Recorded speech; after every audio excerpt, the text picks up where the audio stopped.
Hey everybody, welcome to Friday's Focus on Finances. My name is Jamie Fleming, and today I'm going to discuss what to do if you're dealing with money feels overwhelming. So here's the deal. Women in general are socialized from a very young age to believe that money is not for us, that pretty much anytime we buy something, we're wrong, and that we're just plain bad with dealing with money in any capacity, including saving and investing. So unfortunately, a lot of women feel a huge amount of shame when it comes to money. I hear this from women who make do on very little, and I hear the same thing from women who live quite comfortably by comparison. So many of us seem to feel embarrassed, anxious, and alone when it comes to money and our finances. That kind of feeling shows up in a lot of different ways. For some of us, the words money and someday tend to go together. It just never seems to be the right time to think about it. Some of us give a hard pass to the thought of making a budget, or as I refer to it, an actual spending plan. Some of us have made a few mistakes along the way that we're scared to admit. And some of us just feel lost and overwhelmed about knowing where to even get started. So that's us, women in a nutshell. If it sounds like you, here's something positive to fight the bad. Your feelings are 100% valid, and they also don't have to be permanent. And even more importantly, you're not alone. And no matter where you start, there are always things you can do to take the first step to move forward in the right direction. So today I'm going to discuss 6 steps to overcoming financial stress.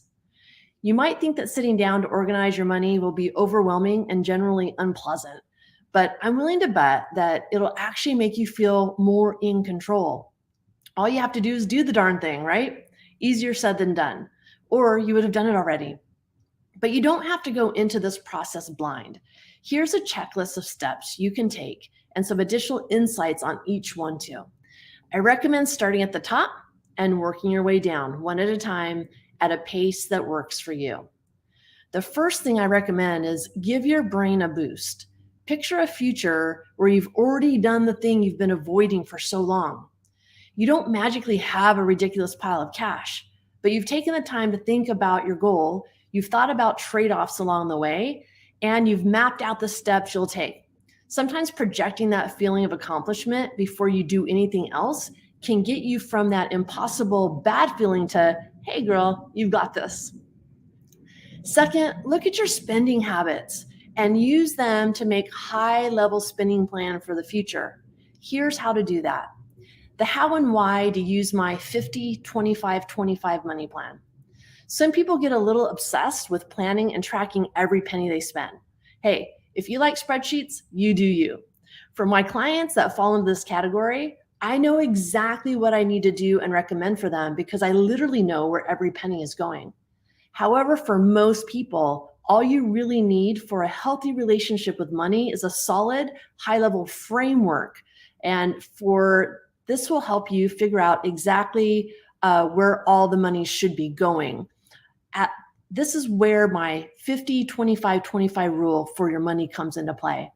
Many prescribe to a 50-30-20 rule, but in my 30 years of experience working with high revenue generating business owners and high salaried executives, my 50-25-25 philosophy seemed to work best. Also, first things first, this isn't a hard, fast, never to be broken rule, as much as it's a guideline to follow and modify as appropriate to your particular situation. This philosophy allows you to divvy up your net income into 3 buckets.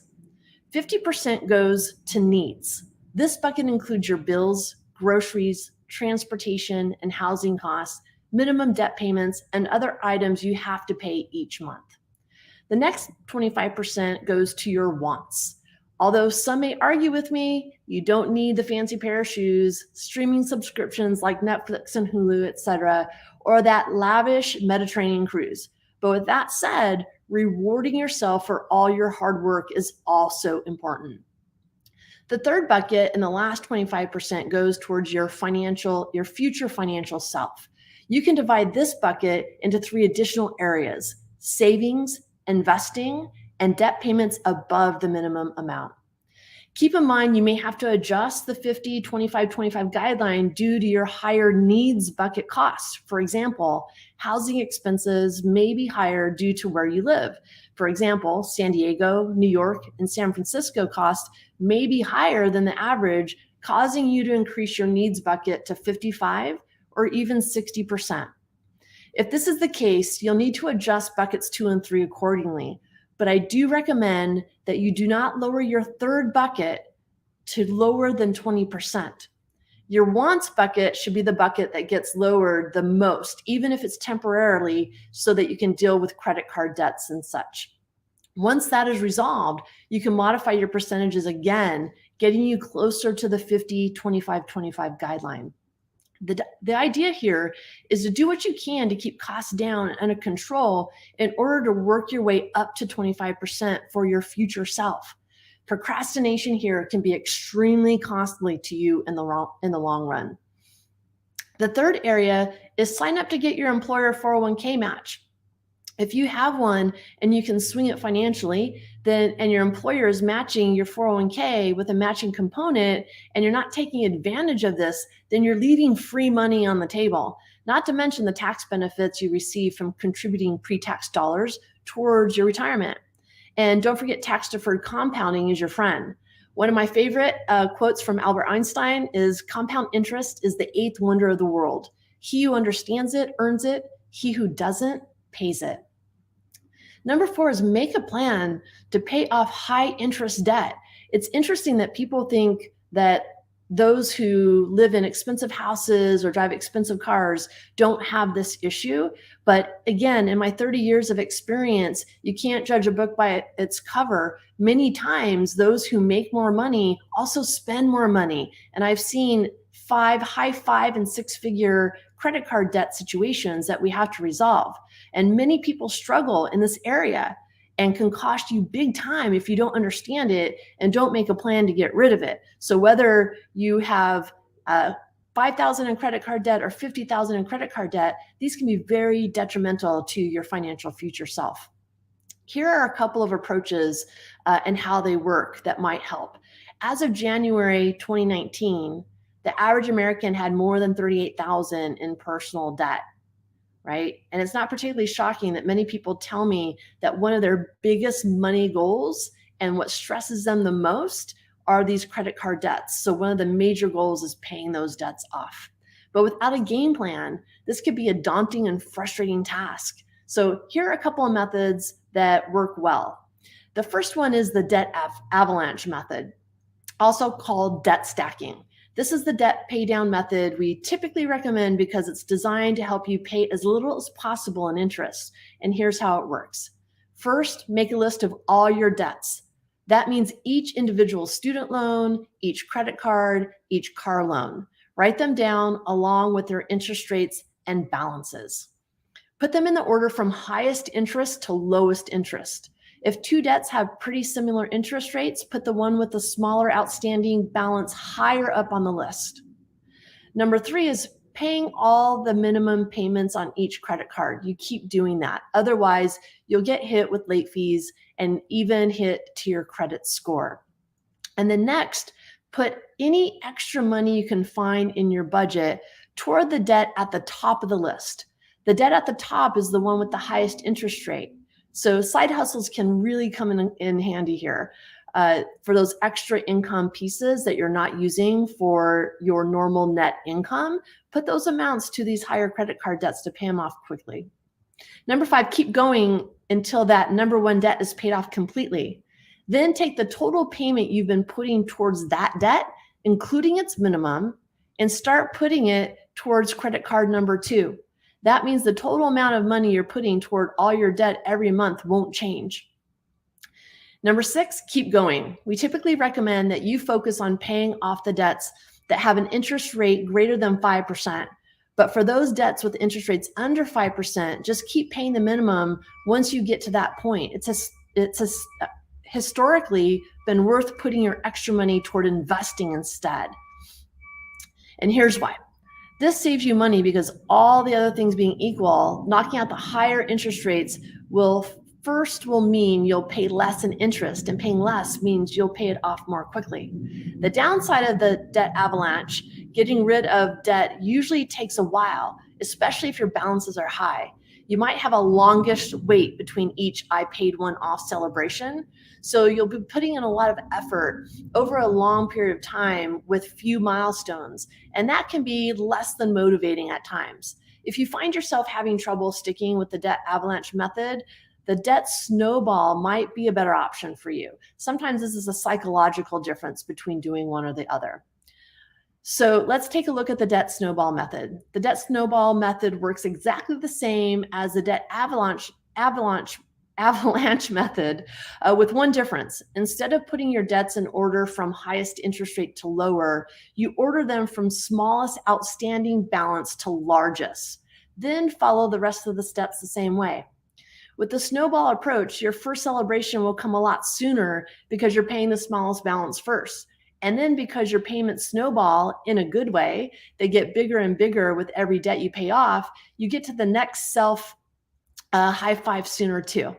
And then the next one, and then the next one. The idea here is that our brains like self high fives, so you'll be more likely to keep going with your plan for the long haul when you have these celebrations sooner than later.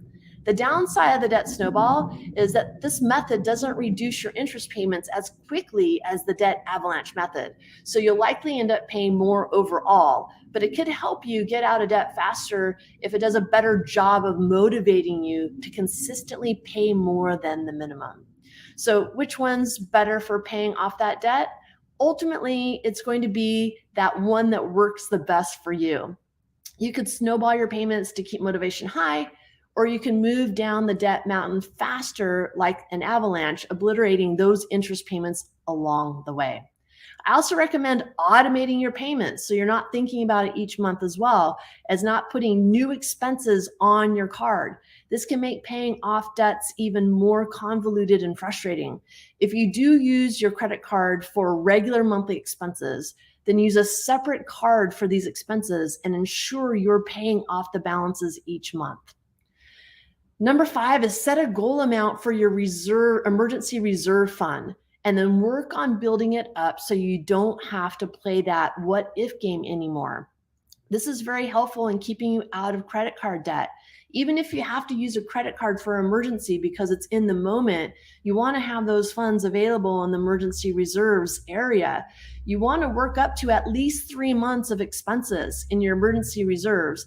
That doesn't have to come overnight, but if you have a same plan, automated plan in place where you have money going into a separate savings, not attached to your checking, you don't want that money to be readily available. Have an amount going in automatically each month, and in no time at all, you'll have accumulated 1 or 2 months worth of expenses.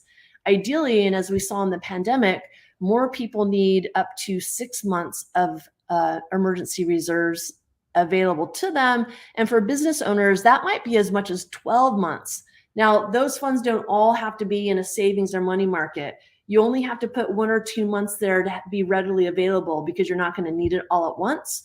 And then you can tier those other funds in another area, maybe earning you a little bit more, but still have some liquidity attached to it. The last one, number 6, is make a plan to invest for your goals. And that might include retirement, buying a house someday, having kids, starting your own business, or just growing your net worth. So here's some ideas to make it all easier. Break it down. If that list that I've just gone over looks like a mountain of work, you could start out by breaking it down into little bitty steps. Something like this. Here's a goal. Look at your current spending habits and use the 50-20-25 rule to make a future spending plan, right? Log into your bank accounts and download your most recent account statements. Make 3 buckets: needs, fun, and future self. Categorize each purchase from your bank statement into one of these buckets and then add them up. This is how your spending looks today. Look at your most recent pay stub. What's the final amount of the check? That's your take-home pay. Multiply that by the number of paychecks you get each month to find your monthly take-home pay. Next, calculate 50% of that number for needs, 25% of that number for fun, and 25% of that number for your future self. Look at your current spending habits and see whether you can make adjustments so that you're spending within those buckets. If it isn't doable, adjust the bucket percentages until they work for your real life. Number 6 is aim to stay inside your buckets next month. Then next month, see if you can tweak things just a little bit to get them closer to that 50-25-25 ratio, and then plan to keep adjusting on a regular basis. Once you have your baby steps down, you can start with just the first one. You may be able to handle 2 or 3 at a time, or if you're really motivated and not sure of your capacity, then go until you want to stop and then take a break. This can really help you build momentum, and it can also help you avoid that big overwhelmed feeling by focusing on one small thing at a time. Next thing is to remember to reward yourself for good behavior and schedule something fun afterwards. If money stuff has a history of feeling too daunting, then try this. Do some of your financial activities right before doing something you enjoy and makes you feel good, like getting together with friends, working out, or meditation. Some of these feel-good activities will feel like a much-needed reward, as well as boosting your mood in the process. Also, if you have something to look forward to after and you take on these challenging things, you might be more motivated to keep going as you work through it. So let's go. Let's go the I have to. Let go of the I have to. This really, I really do have to sit down and deal with my money weekend is stressing me out. Probably isn't a mindset that's going to do you any favors. Neither is I've got to stop spending so much, or wow, I have to stop being such a hot mess with my money. You wouldn't try to motivate your best friend that way, would you? And by the way, you probably would shut down pretty fast if your best friend tried to motivate you that way. I'm a big fan of switching off the slow language and I must do this mindset, which can feel unforgiving and really judgmental. And who needs more self-criticism? The magic is trying to shift it to something more positive. If you look at dealing with your finances as an act of self-care mindset, then your chances of success increase exponentially. Find your mantra, whatever works for you to stay motivated and to stay on track. Think of it as self-care because it is. The idea behind today's self-care movement is to protect your mental health so that you can bring your best self to your everyday life. In pop culture, that usually looks like candles and warm baths and spa masks and maybe even a glass of wine or whatever else you like to drink. But here's the thing. While money is people's number one source of stress, the act of saving and investing are the top drivers of women's confidence when it comes to building the future we want. So if finally dealing with the money stuff is going to improve your mental health by helping to knock out all that stress and guilt and anxiety about money and helping you feel good about tomorrow, then that counts as self-care too. And keep in mind, you can always ask for help. Take advantage of our discovery session, our complimentary discovery session, and we can sit down and figure out a way to map out a plan that fits you and your life. Thanks for joining us today, everyone, and I will see you next week on Friday's Focus on Finances.